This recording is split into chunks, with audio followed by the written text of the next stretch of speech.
கேரளாவின் 5 நரசிம்மர் ஆலயங்கள். திருமாலின் அவதாரங்களில் முக்கியமானது நரசிம்மர் அவதாரம். பெருமாளுக்கு பல இடங்களிலும் கோவில்கள் இருப்பது போல நரசிம்மருக்கு தனியாக கோவில்கள் அமைவது என்பது அரிதானதுதான். ஆனால் பெருமாள் கோயில்களில் சிறிய சன்னதிகளில் நரசிம்மரை தரிசிக்க முடியும். அதே நேரம் கேரளாவில் பல இடங்களில் நரசிம்மருக்கு ஆலயங்கள் அமைய பெற்றுள்ளன. அவற்றில் 5 ஆலயங்களை பற்றி இங்கே பார்ப்போம். கோலா நரசிம்மர். கேரள மாநிலம் கோட்டயம் அருகில் உள்ள குராவிலங்காட்டில் இருக்கிறது கோலா நரசிம்ம சுவாமி கோவில். கேரளாவில் காணப்படும் மிக பழமையான ஆலயங்களில் இதுவும் ஒன்று. இங்கு வழிபடப்படும் முக்கிய தெய்வமான நரசிம்மர் சுயம்பு மூர்த்தியாக இருக்கிறார் என்பது குறிப்பிடத்தக்கது. தலச்சேரி லட்சுமி நரசிம்மர். கேரள மாநிலம் கண்ணூர் மாவட்டத்தில் உள்ள தலச்சேரியில் உள்ளது லட்சுமி நரசிம்மர் கோவில். இங்கு மூலவராக லட்சுமி நரசிம்மர் இருக்கிறார். அவருக்கு இடதுபுறத்தில் பட்டாவி நரசிம்மரும் வீர விட்டலா சுவாமியும் உள்ளனர். கவுத் சரஸ்வத் என்ற புரோகிதர்கள் மட்டுமே இங்குள்ள இறைவனை தொட்டு பணிவிடை செய்யும் உரிமை பெற்றுள்ளனர். இவ்வாலயத்தில் பிரம்மோற்சவம், கார்த்திகை பௌர்ணமி, நவராத்திரி போன்ற முக்கிய விழாக்களாக உள்ளன. தலச்சேரி ரயில் நிலையத்திலிருந்து அருகாமையில் இந்த ஆலயம் உள்ளது.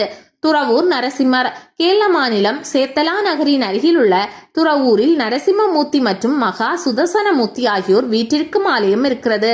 பொதுவாக பெருமாள் கோயில்களில் சுதர்சன பெருமாள் இருக்கும் இடத்தில் அவருக்கு பின்புறத்தில் நரசிம்மர் இருப்பதை காண முடியும். ஒரே கல்லில் இந்த சிற்பங்கள் செதுக்கப்பட்டிருக்கும். ஆனால் இந்த ஆலயத்தில் ஒரே அவர்கள் இருவரும் தனித்தனி சன்னதியில் வீற்றிருந்து அருள்பாலிக்கின்றனர். ஆனையடி நரசிம்மர். கேரள மாநிலம் கொல்லத்தில் ஆனையடி இடத்தில் இருக்கிறது நரசிம்மமூர்த்தி கோவில். இங்கு நரசிம்மர் மூலவராக வணங்கப்படுகிறார். ஆனையடி பூரம், நவராத்திரி, நரசிம்ம ஜெயந்தி, கிருஷ்ண ஜெயந்தி போன்றவை இங்கு வெகு விமர்சையாக கொண்டாடப்படுகின்றன.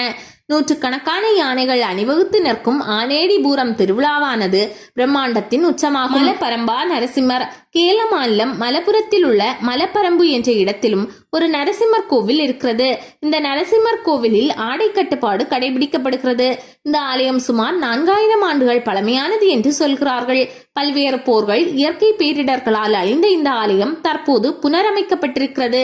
இந்த ஆலயத்திலும் பெருமாளுக்கான அனைத்து திருவிழாக்களும் விமர்சையாக நடைபெறும். மரபரம்புக்கு 4 கிலோமீட்டர் தூரத்தில் உள்ள அங்காடிபுரம் ரயில் நிலையத்திலிருந்து ஆட்டோவில் இவ்வாலயத்திற்கு வரலாம்.